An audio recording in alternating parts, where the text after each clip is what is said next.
Hello दोस्तों, मुझे उम्मीद है कि आप सभी अच्छे होंगे। दोस्तों, अब हम यहाँ पर डिस्कशन करने वाले हैं बैंक निफ्टी के बारे में। अगर आप ध्यान से देखेंगे, अगर पहली ही कैंडल का मोमेंटम देखेंगे, काफ़ी बड़ी आपको कैंडल दिखाई दे रही है। लगभग 250 प्लस पॉइंट के अराउंड, इससे भी ज़्यादा पॉइंट का मोमेंटम एक ही कैंडल ने दे दिया है। और ये कैंडल रुकी भी कहाँ पे है? एक सपोर्ट ज़ोन के आसपास। हमें कैसे पता चलेगा कि यहाँ पे सपोर्ट ज़ोन है कि नहीं? इसलिए मैं आपको हर रोज वन डे का टाइम फ्रेम भी दिखाता हूँ। वन डे के टाइम फ्रेम पे अगर आप जाएंगे, ध्यान से देखेंगे, यहाँ पे ये वाला सपोर्ट जोन है, ये वाला। और यहीं से आपको काइंड ऑफ एक हैमर बनता हुआ दिखाई दे रहा है, मार्केट में बाउंस होता हुआ दिखाई दे रहा है। ये 47,500 के अराउंड ये वाला सपोर्ट जोन था। पहले जो एक इम्पोर्टेंट रेजिस्टेंस जोन बना हुआ था, ब्रेकआउट मिलने के बाद ये एक इम्पोर्टेंट सपोर्ट जोन बन चुका। भाई पहली बार मार्केट यहाँ पे सपोर्ट लेके बाउंस नहीं कराए। अगर आप ध्यान से देखेंगे, उससे पहले भी इस वाली कैंडल को देखो, इस वाली कैंडल को देखो, इस वाली कैंडल को भी देखो, और उससे पहले आपको रिजेक्शंस भी देखने को मिल चुके हैं। यानी कि पहले जो एक रेजिस्टेंस जोन था, ब्रेकआउट मिलने के बाद वो सपोर्ट जोन की तरह एक्ट करता हुआ दिखाई दे रहा है। अब यहाँ पे दो चीजें हो गई। भाई फिर से हम वापस वहीं पे आते हैं, लॉजिक समझने की कोशिश करते हैं। पहले लॉजिक का डिस्कशन करेंगे, फिर कल के लिए हमें किस तरीके से प्रिपेयर रहना चाहिए, उन चीजों का भी डिस्कशन करेंगे। अब यहाँ पे दो चीजें हो गई। पहली चीज, ये एक बड़ी कैंडल बन गई पहले ही। और हमने रूल क्या है भाई? बड़ी ग्रीन कैंडल, बड़ी रेड कैंडल, बड़ी गैप अप ओपनिंग, बड़ी गैप डाउन ओपनिंग, इन चारों चीजों से दूर रहते हैं, क्योंकि ये एक तरह की चलती ट्रेन होती है। और चलती ट्रेन में तब एंट्री ली जाती है जब ये ट्रेन प्लेटफॉर्म पे रुके, उसके बाद इसमें एंट्री ली जाती है, नहीं तो नहीं ली जाती है। इसके साथ साथ साइडवेज मार्केट से भी आपको दूर रहना होता है। अब एक तो ये चीज हो गई कि बड़ी यहाँ पे रेड कैंडल देखने को मिल गई, लगभग 250 प्लस पॉइंट के अराउंड, यानी कि एक ही कैंडल में बहुत बड़ा मोमेंटम आ गया मार्केट का। अब एक चीज और मैंने आपको समझाई हुई है। मान लो इस लेवल पे मार्केट ब्रेकडाउन दे रहा है, फिर से समझो, एक और एग्जांपल ले लेते हैं। इस लेवल पे मार्केट ब्रेकआउट दे रहा है, अगर ये ज्यादा बड़ी गैप अप ओपनिंग है, या इस केस में ज्यादा बड़ी गैप डाउन ओपनिंग है, या इस केस में बड़ी ग्रीन कैंडल है, या इस वाले केस में बड़ी रेड कैंडल है, अगर एक मोमेंटम मार्केट पहले ही दे रहा है और उसके बाद कुछ रिट्रेसमेंट लेके मार्केट फिर से एक मोमेंटम देता है, या फिर यहाँ पे कुछ टाइम स्पेंड करके फिर से एक मोमेंटम देता है, तो इस वाले मोमेंटम में हमेशा अवॉइड करो, या करने का मन करे तो हाफ क्वांटिटी में काम करो। मैंने आपको बहुत बार समझाया हुआ है। क्यों होता है ऐसा? क्योंकि ऑलरेडी ही मार्केट एक मोमेंटम दे चुका है। ये डिस्कशन हमने बहुत बार किया हुआ है। अगर आपको याद है, वीडियो को लाइक करना और कमेंट करके बताना कि हाँ याद है कि नहीं याद है। अब यहाँ पे सिचुएशन क्या हो रही है? एक तो हमें बड़ी कैंडल देखने को मिल रही है, दूसरी ये एक सपोर्ट जोन के पास क्रिएट हो रही है। ये सपोर्ट जोन हमने कहां पे देखा? वन डे के टाइम फ्रेम पे। काफी दिनों से इसका डिस्कशन हो रहा था। उस वाले सपोर्ट जोन पे यहाँ पे मोमेंटम दिखाई दे रहा है, तो वहां पे मार्केट सपोर्ट लेके फिर मोमेंटम दे रहा है। लेकिन ऊपर की तरफ जाने का इसलिए सिचुएशन नहीं है। हालांकि यहाँ पे किसी ने इस वाले कौन सा कैंडलस्टिक पैटर्न यहाँ पे बन रहा है, अगर आप देखेंगे पूरी तरीके से रेड कैंडल को इंगल्फ किया गया है। लेकिन मैं आपको सजेस्ट करूंगा, यहाँ से एक बहुत ही बेहतरीन बाइंग अपॉर्चुनिटी बन सकती थी, लेकिन इस तरह की अपॉर्चुनिटी को अवॉइड करना चाहिए। क्यों? क्योंकि ओवरऑल एक मोमेंटम हमें मिल रहा है। दूसरी बात, ऊपर आपके लिए ये एक रेजिस्टेंस जोन बन चुका है, और ये रेजिस्टेंस जोन काफी नजदीक है, ज्यादा दूर नहीं है। फिर से समझो भाई, यहाँ पे एक सपोर्ट जोन पे आपको एक बहुत ही बेहतरीन बुलिश पैटर्न दिखाई दे रहा है, और मार्केट ने आपको एक मोमेंटम दिया भी है। किसी ने अगर इस पे काम किया होगा तो उसने प्रॉफिट भी बनाया होगा। लेकिन इस तरह की चीजों को अवॉइड करना चाहिए। क्यों अवॉइड करना चाहिए? क्योंकि यहाँ पे कई रीजन हो सकते हैं। हालांकि मैंने यहाँ पे कुछ मूविंग एवरेज भी लगाए हुए हैं, मैं इन पे धीरे धीरे काम कर रहा हूँ। इन पे मतलब कुछ नई स्ट्रेटेजी टेस्ट की जा रही है, इसलिए मैं इन्हें लगा के धीरे धीरे इन्हें एनालिसिस में भी लेके आएंगे। अगर उनसे कुछ रिजल्ट निकलते हैं, धीरे धीरे इन्हें एनालिसिस में भी लेके आएंगे। लेकिन अगर सिंपल सिंपल चीजों को देखें, आपको कुछ चीजें दिखाई देगी। अगर आप यहाँ पे ये सोच रहे होंगे आपका ट्रेडिंग डे हाई बना, फिर मार्केट ने नया ट्रेडिंग डे हाई ये बना दिया, इसका ब्रेकआउट दिया, लेकिन यहाँ पे एक रेजिस्टेंस जोन है, जो कि पहले से चलता हुआ आ रहा है। पहले सपोर्ट जोन था, ब्रेकडाउन मिल गया तो रेजिस्टेंस जोन की अगर मार्केट अगर यहाँ पे देखेंगे इस वाले रेजिस्टेंस जोन का ब्रेकआउट भी दे रहा है, लेकिन जस्ट उसके ऊपर ट्रेडिंग डे हाई बैठा हुआ है। समझो मैं क्या समझाना चाह रहा हूं, चीजों को थोड़ा सा ध्यान से समझो। ट्रेडिंग डे हाई आपका यहाँ पे बैठा हुआ है, इसके जस्ट ऊपर ये रेजिस्टेंस जोन है।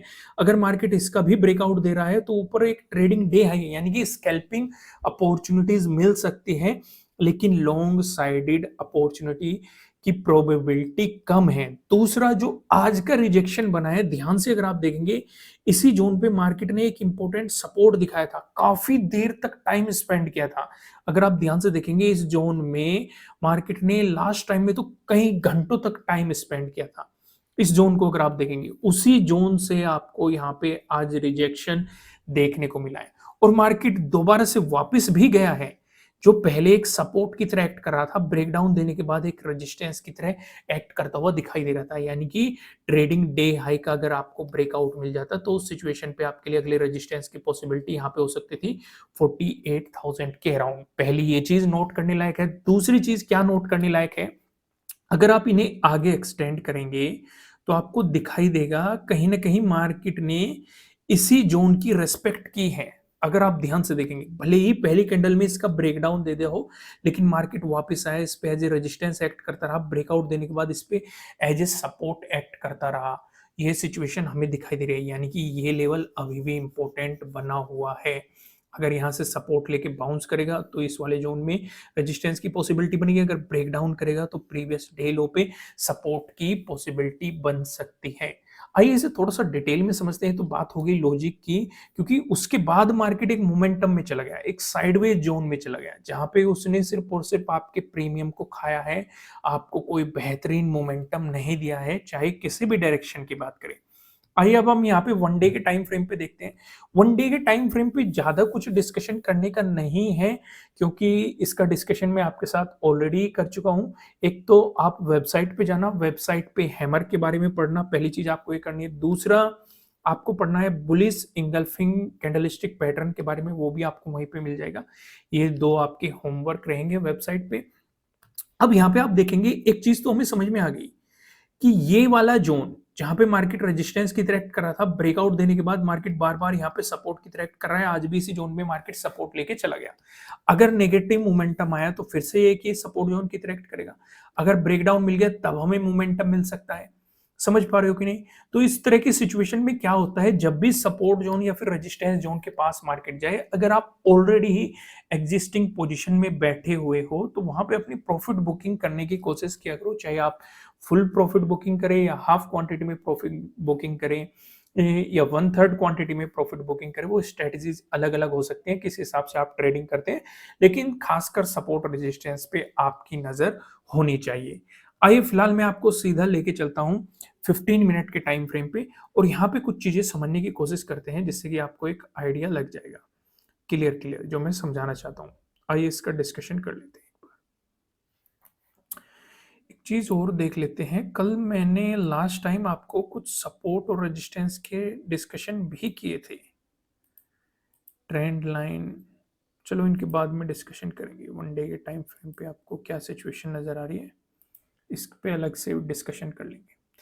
पहले तो एक्सटेंड करो इन जोन्स को, ये आपकी काफी मदद करने वाली है।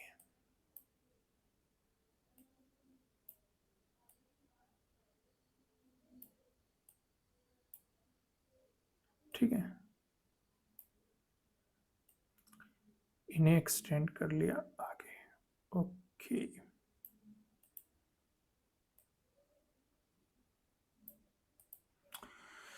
ओके भाई, ये तो हो गई आगे एक्सटेंड। अब क्या क्या चीजें जो हमें दिखाई दे रही है उन चीजों पे ध्यान देने की कोशिश करते हैं। हमें ये समझ में आ रहा है ये क्या है, प्रीवियस डे हाई। ठीक है, ये समझ में आ रहा है ये क्या है, प्रीवियस डे क्लोजिंग। ठीक है, ये समझ में आ रहा है ये क्या है, प्रीवियस डे लो। ये समझ में आ रहा है ये क्या है, एक सपोर्ट जोन। ये समझ में आ रहा है ये क्या है, एक रेजिस्टेंस जोन। इसके साथ साथ हमें ये भी समझ में आ रहा है ये क्या है, 48,000 का एक राउंड लेवल। इतनी चीजें हमें ऑलरेडी मार्केट में दिखाई दे रही है। ऑब्जर्वेशन समझ पा रहे हो कि नहीं? भाई जो आज की सिचुएशन बनी है, ध्यान से ऑब्जर्व करो, क्या 26 को भी इस तरह की सिचुएशन देखने को बनी मिली थी? अगर आप 26 का भी ऑब्जर्वेशन करेंगे, मार्केट आया इसी जोन में सपोर्ट लेके, फिर गया और फिर यहीं पे साइडवेज मोमेंटम दिया।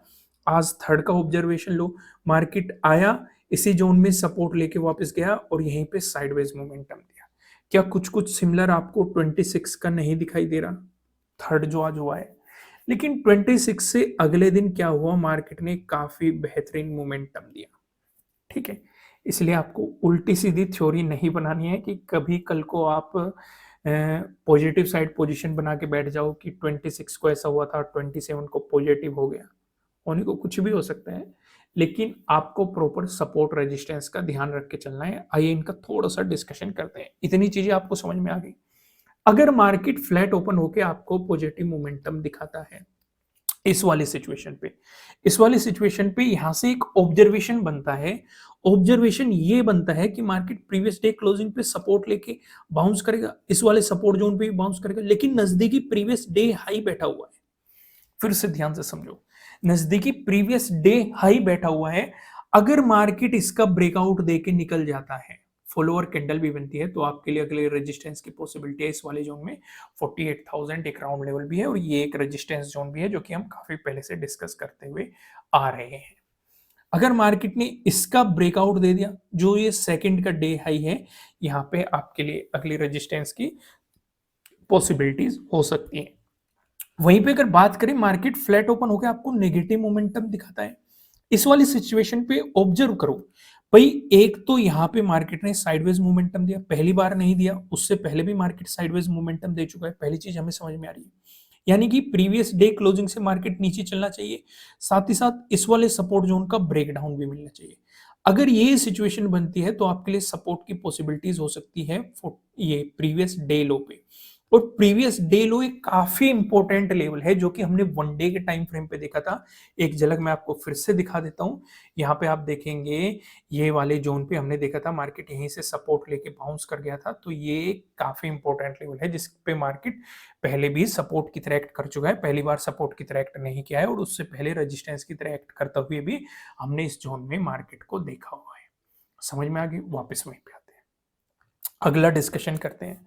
अगर मार्केट यहां पे गैप अप ओपनिंग देता है, दोस्तों गैप अप ओपनिंग का डिस्कशन करने से पहले मैं आपको बता दूं, आपके लिए किसी भी तरह का ना तो कोई बाय रिकमेंडेशन है, ना ही कोई सेलिंग रिकमेंडेशन है। ये जस्ट एजुकेशनल पर्पज से बनाई गई एनालिसिस वीडियो है।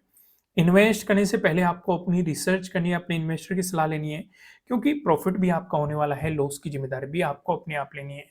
अगर इस तरह की सिचुएशन बनती है गैप अप ओपनिंग में आप ध्यान कहां रखेंगे? आपका ध्यान दो ही सिचुएशन पे होना चाहिए अगर गैप अप ओपनिंग का डिस्कशन करें। पहला, एक तो प्रीवियस डे हाई पे, ठीक है। दूसरा 48,000 इस वाले जोन पे, एक राउंड लेवल पे, ठीक है। तो पहला केस डिस्कस करते हैं। अगर मार्केट प्रीवियस डे हाई के आसपास गैप अप ओपन होकर ब्रेकआउट देता है, तो आपके लिए अगले रेजिस्टेंस की पॉसिबिलिटी है यही, ठीक है। दूसरा केस डिस्कस करते हैं। चलो यहीं पे एक केस और डिस्कस कर लेते हैं। अगर मार्केट यहां से गैप अप ओपन होकर रिवर्स आने लगा, तो नेगेटिव साइड आपको अपॉर्चुनिटी नहीं लेनी चाहिए, नेगेटिव साइड आपको पोजीशंस नहीं लेनी चाहिए, क्योंकि नीचे एक तो प्रीवियस डे क्लोजिंग हो जाएगा, दूसरा ये सपोर्ट जोन हो जाएगा। जब तक मार्केट इस सपोर्ट जोन से बाहर नहीं निकलता है, तब तक आपको नेगेटिव साइड प्लान नहीं करना चाहिए। और इस सिचुएशन पे भी आपको ज्यादा लंबा नहीं सोचना चाहिए, क्योंकि प्रीवियस डे लो आपके लिए काफी इंपॉर्टेंट सपोर्ट के रूप में एक्ट कर सकता है। वहीं पे अगर आपको ज्यादा बड़ी गैप अप ओपनिंग मिलती है, इस वाले रेजिस्टेंस जोन के आसपास आपको गैप अप ओपनिंग मिलती है, उस वाली सिचुएशन पे आप ना तो पॉजिटिव साइड पोजीशन लेनी चाहिए आपको, ना ही नेगेटिव साइड आपको सोचना चाहिए पोजीशन लेने के बारे में। क्यों मैं ऐसा कह रहा हूं? क्योंकि ऊपर भी आपके लिए एक इंपॉर्टेंट रेजिस्टेंस हो जाएगा। एक तो ऑलरेडी आपको ज्यादा बड़ी गैप अप ओपनिंग मिल जाएगी, तो इसका मतलब शांति से बैठना है। ऊपर से अगर मार्केट ने यहीं पे ट्रेडिंग डे हाई बना दिया और यहीं पे रेजिस्टेंस जोन भी है, तो वो और ज्यादा समस्या हो जाएगी। तो मार्केट यहाँ पे टाइम स्पेंड करके ब्रेकआउट देता है, तो तब अपॉर्चुनिटी बन सकती है, लेकिन उसमें भी हाफ क्वांटिटी में काम करेंगे। क्यों? क्योंकि ऑलरेडी ही मार्केट एक मोमेंटम दे चुका होगा। पहली चीज समझ में आ गई। दूसरी चीज, अगर मार्केट ने यहाँ पे गैप अप ओपनिंग देके मार्केट ने नेगेटिव मोमेंटम देना शुरू कर दिया, यानी कि अपने ट्रेडिंग डे लो का ब्रेकडाउन दिया, तो नीचे की तरफ ज़्यादा बड़ी अपॉर्च्युनिटीज़ नहीं हो सकती। आप छोटा-मोटा सोचना चाहते हो तो सोच सकते हो, क्योंकि एक तो सपोर्ट ज़ोन आपके लिए यहाँ पे ये बन जाएगा प्रीवियस डे हाई का, उसके जस्ट नीचे प्रीवियस डे क्लोजिंग का, उसके जस्ट नीचे एक ये वाला सपोर्ट ज़ोन भी बन जाएगा। तो यानी कि मार्केट आपको या तो साइडवेज़ ले जाएगा, साइडवेज़ ले जाएगा तो वो भी अपॉर्च्युनिटी नहीं बन सकती, क्योंकि वो आपके प्रीमियम को खा जाएगा। समझ पा रहे हो कि नहीं मैं क्या समझाना चाह रहा हूँ? क्लियर हो रहा है कि नहीं? अगला डिस्कशन करते हैं। अगर मार्केट आपको गैप डाउन ओपनिंग दे देता है, गैप डाउन ओपनिंग पे आप समझेंगे भई यहाँ पे आपके लिए प्रीवियस डे क्लोजिंग था, ये वाला सपोर्ट ज़ोन था। अगर मार्केट इसी सपोर्ट ज़ोन से नीचे आपको गैप डाउन ओपनिंग देता है, तो नीचे की तरफ आपके लिए ज़्यादा कुछ रह नहीं जाता है, क्योंकि ये प्रीवियस डे लो काफ़ी इंपॉर्टेंट लेवल है। यानी कि नेगेटिव साइड अपॉर्चुनिटी आपके लिए तब बन सकती है अगर मार्केट प्रीवियस डे लो को निकालता है। ज़्यादा बेहतर ये है उससे पहले टाइम स्पेंड करके अगर ब्रेक डाउन दे देता है, तो वो और भी प्लस पॉइंट आपके लिए हो सकता है। दोस्तों, वीडियो को लाइक करना, होमवर्क का ध्यान रखना, वेबसाइट पे जाके अपने होमवर्क को पूरा करना, और नए हो सब्सक्राइब करना, बेल आइकन प्रेस करना, जिससे आपको आने वाली वीडियोस के नोटिफिकेशन मिल सकेंगे। फिलहाल इस वीडियो में इतना ही, फिर मिलेंगे किसी नेक्स्ट वीडियो में किसी अच्छे कंटेंट के साथ। Thank you.